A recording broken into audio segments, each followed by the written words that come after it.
Hello again, everybody. Today we're going to talk about two popular roulette systems, and we're going to compare and contrast, in particular, the Martingale system and the Fibonacci system. So basically what I did is I wrote computer code software to conduct high-speed simulations for these betting systems under various conditions. So we're going to look at a single zero wheel and a double zero wheel. We're going to look at various starting bankroll amounts in terms of the amount of units you have and what your goal is to do with those bankrolls. And so each session has a starting bankroll, and the computer software is just going to continue to wager according to the system that it's being employed until you reach the goal, or you lose all of your bankroll. So those are the two stopping conditions. You either reach your goal and you've made a certain amount of money to increase your bankroll, or you lose the entire bankroll. And typical sims are for 100,000 to 1,000,000 of these sessions, where you have a starting bankroll and you either get to your goal or you lose it all. That would be one session.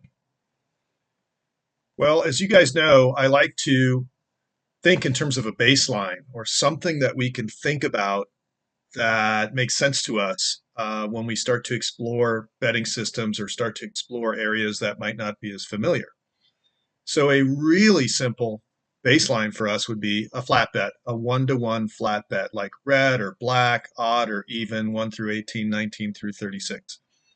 Well, that's pretty simple bet to understand. It's pretty simple to understand there's a house advantage. For example, in a double zero wheel, if I'm wagering on red, there's 18 numbers that work for me that will win. There's 18 black that lose for me, and there's also 2 green that lose for me. So I have 18 chances of winning, if you will, and 20 chances of losing, hence the house advantage, because I'm just paid 1-to-1. And so in the flat bet system, and we're going to use this as a baseline just so we can understand it, I'm going to repeat the same bet on any 1-to-1 wager. If I look at what that system looks like, this would be the results of that system. So these different colors here represent different sessions, and I have just chosen a few of them as representative, and I'll do that for each of the betting systems we're looking at. In this particular case, the starting bankroll was 1,000 units, and you can see that I never really went up from there. If I'm flat betting, I'm kind of just going down along a line here. And the line will eventually reach 0. So this is a starting bankroll of 1,000 units. I'm wagering 1 unit each spin. And you can see that over time, it just kind of grinds me down. And what's interesting is these curves here, these lines, if you will, that are coming down, they tend to hit here on this axis. It's kind of hard to see, but it's around 19,000 or so is where my cursor is here. And that's what you would expect. In a double zero wheel, this is a sim for a double zero wheel. In a double zero wheel, the house advantage is 5.26%, or expressed as a fraction is 1 divided by 19. So I would expect if I have 1,000 units, that would last about 19,000 wagers, since I'm wagering a unit each spin. And so this more or less reflects what you would expect to see with a flat bet in that situation.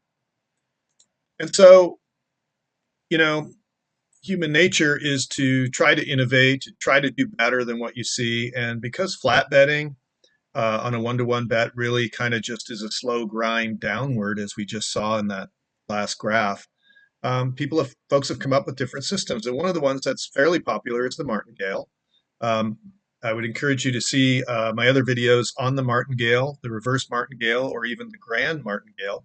But here I'm going to use the classic Martingale as the system. And it works like this. You start with a wager of 1 unit on a 1-to-1 bet. For example, red, black, odd, even, just like we looked at. After each win, if you win, you go back to step 1 and you just wager 1 unit.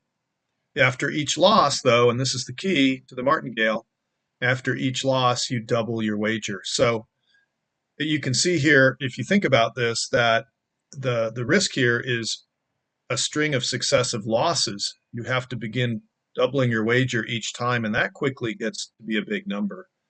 The goal, if you will, and I put goal in quotes here because the system is not a winning system. Martingale does not convert a game with a house advantage mathematically like roulette into a situation where the player has the advantage. You cannot do that mathematically.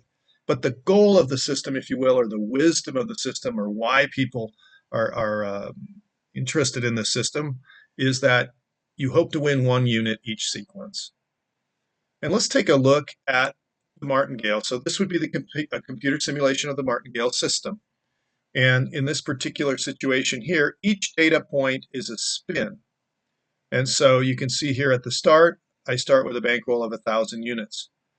After the first spin, I actually won that one, so I'm up to 1,001. And if you win in the Martingale, you just bet 1 unit again. So I bet 1 unit and I won. I bet 1 unit and I won. I bet 1 unit. So this was a winning streak here of several, 1, 2, 3, 4, 5 wins in a row.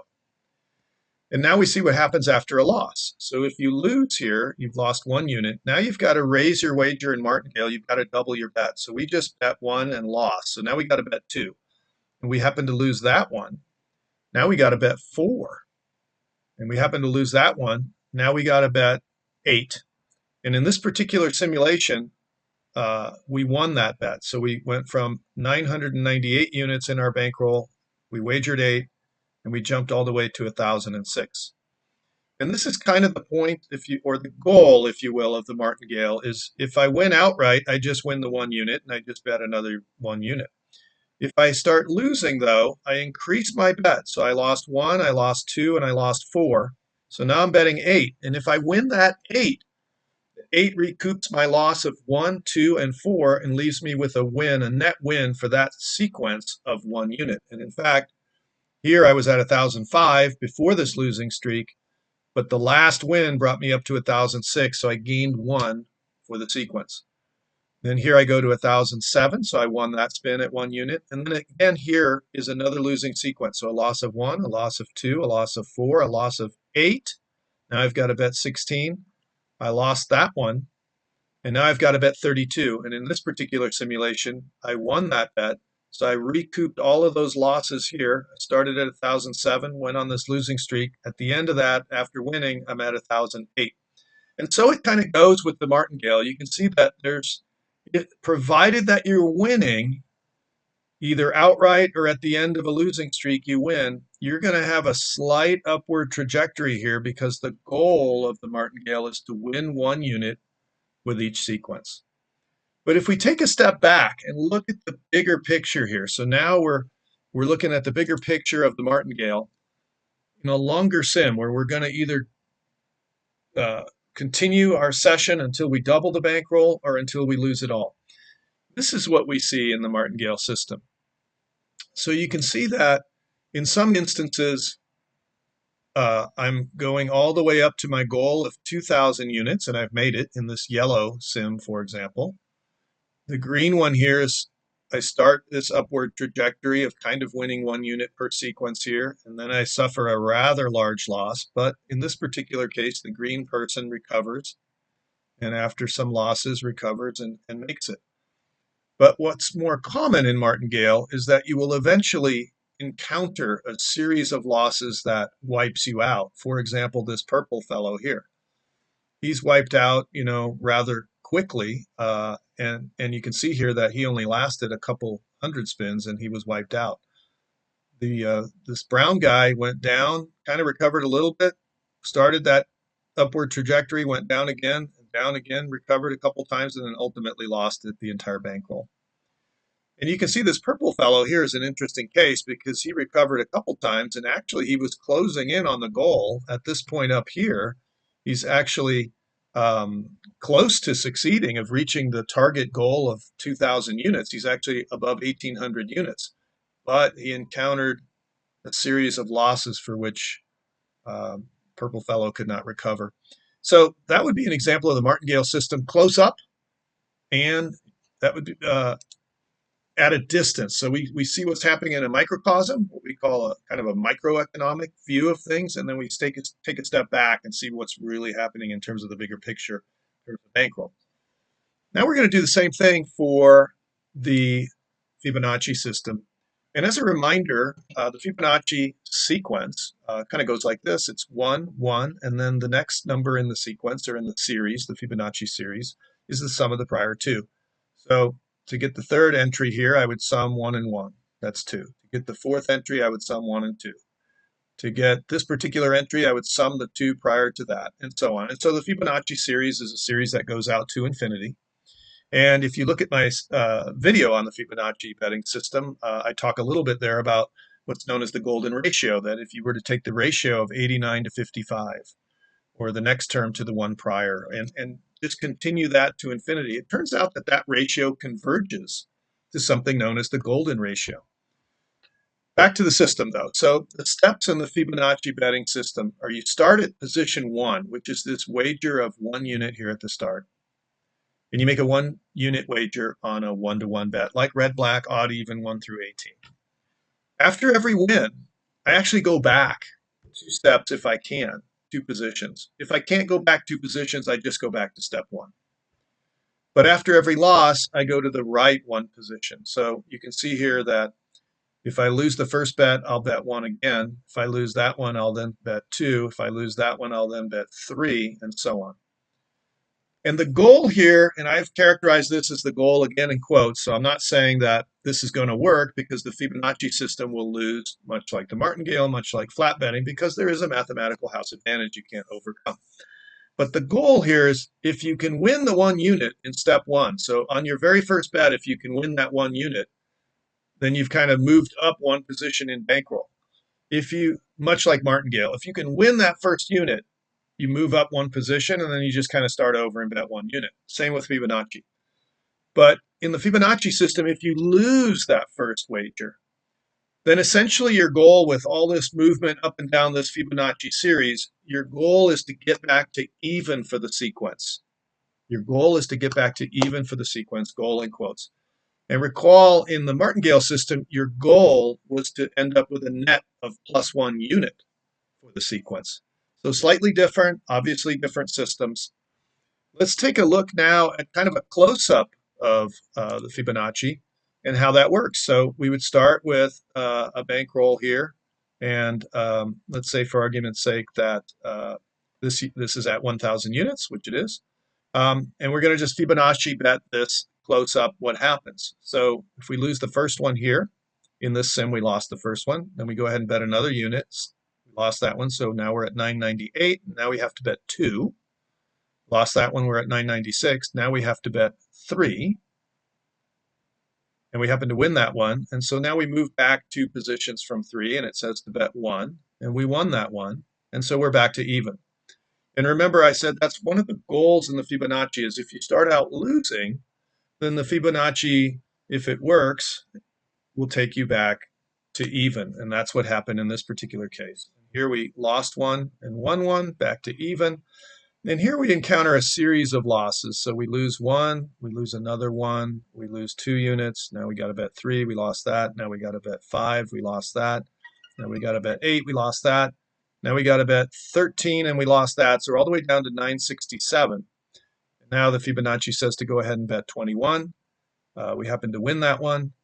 And then you can see that moving back and forth on this line, this is what happened in this case. And after this, series of a dozen or more spins, where do we end up? All the way back to 1,000. And again, so if you lose the first bet in Fibonacci, what that series of movements back and forth up the Fibonacci sequence tends to do as you move back and forth, what that goal is just to get you right back to where you were before you started that losing streak. And in this particular sim here, we're back to even at this point, and we happen to win, and so we bet 1 unit and we happen to win. But again, if we look at the bigger picture of what's happening in the Fibonacci system, this actually begins to look a little bit like what we just looked at with the Martingale. In other words, you kind of have this upward trajectory. It's at a different slope than Martingale because the Fibonacci system is not as aggressive as the Martingale system. But nevertheless, it kind of has this upward trajectory if it's working, if you will, if the system is working. But you're susceptible to these catastrophic losses, just like in Martingale. If you encounter a series of losses, then the Fibonacci system will have you make ever-increasing wagers. So will the Martingale. So they're similar in that respect, in that if you encounter a losing streak, both of these systems, Fibonacci and the Martingale, will have you increase your wager throughout the losing streak. And if you never do recover, if you never do have a win, or if it's if you're starting to get close to the bottom of your bankroll and the win, you can't even bet what you want, then these systems will tend to wipe you out. And that's what you see here in the red simulation, the red player here, and the orange player. This orange player here actually was upward for a while, then lost quite a bit, recovered, and started going up again in terms of the bankroll. He's still ahead here substantially, but encountered a series of losses and wiped him out. Same with the blue player, who was actually pretty steady here, over 1,500 units. But in just a few short spins, he was wiped out. And in this particular simulation that I'm showing here, in terms of examples, the only player that succeeded in reaching his goal was, in fact, the green player here, which did reach the 2,000 units.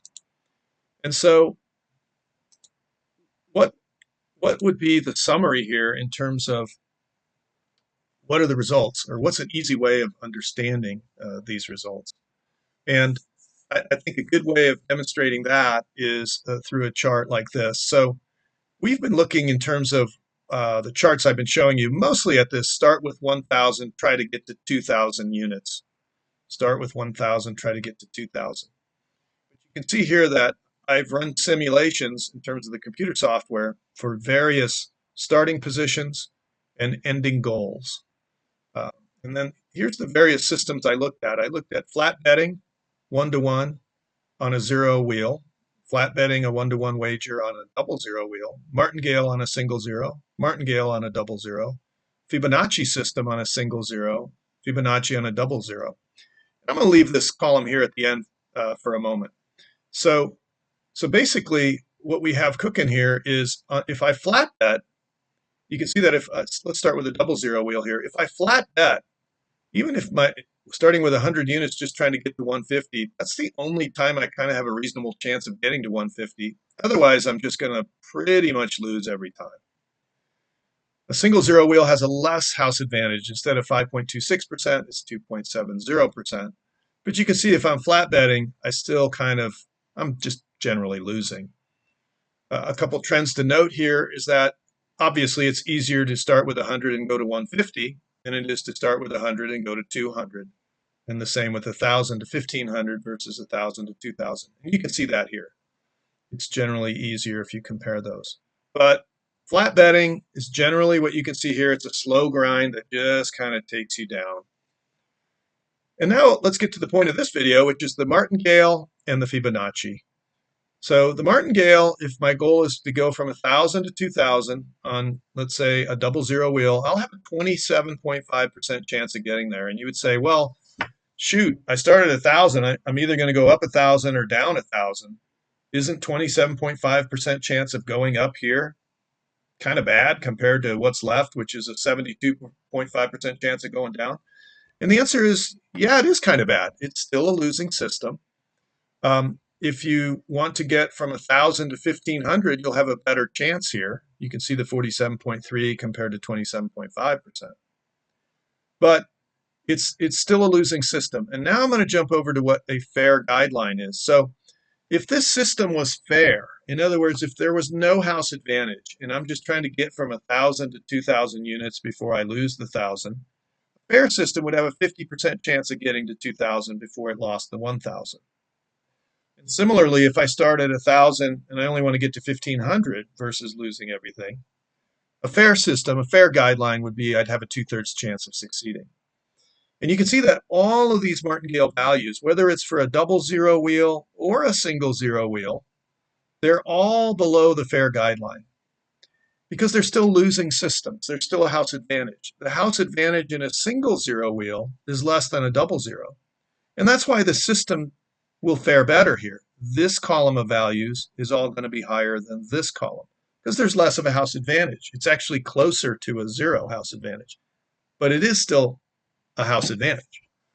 And finally, let's look at the Fibonacci. And as you might expect, because it's a system that increases your bet during a series of losses, it kind of performs similarly to the martingale. We saw that in the graphs that we looked at. If we look at the graph for the martingale system versus the graph of the Fibonacci system, they're kind of similar, at least on a macro basis. If you look at the general shape, the kind of this upward or catastrophic loss. And what you can see here is the Fibonacci system uh, tends to, if your goal is to, let's say, double your bankroll from 1 to 2,000, the Fibonacci system will not be as powerful in terms of doing that as the martingale. And that's because it's not quite as aggressive as the martingale. In the martingale, after a loss, you double your bet. In the Fibonacci system, you're adding your 2 prior bets as you kind of move along after losses. So you are increasing, but not as quickly, not as rapidly as with the martingale. And so what happens here in the martingale system is if you encounter a loss, like if you do not make it to 2,000, you will tend to lose faster in the martingale system than you will in the Fibonacci system. And in the Fibonacci system, you will tend to lose faster than this flat betting. And that's just the nature of these volatile systems, that in martingale, I'm pressing and pressing and betting more, doubling each time after a series of losses. Whereas in the Fibonacci, I'm pressing, but not quite as hard. And in a flat bet, I'm not pressing at all. I'm betting the same amount whether I win or lose. So it's just kind of this slow grind. But in each of these systems, they're still losing systems. And that's the key thing to keep in mind here. Well, I hope you enjoyed this video. I enjoyed making it. If you have any questions or comments, please leave them. I'm happy to answer them. And if you enjoyed this video, please consider subscribing. And if you have any ideas on future videos, I'm all ears on that as well. May God bless you and have a great day. Bye-bye.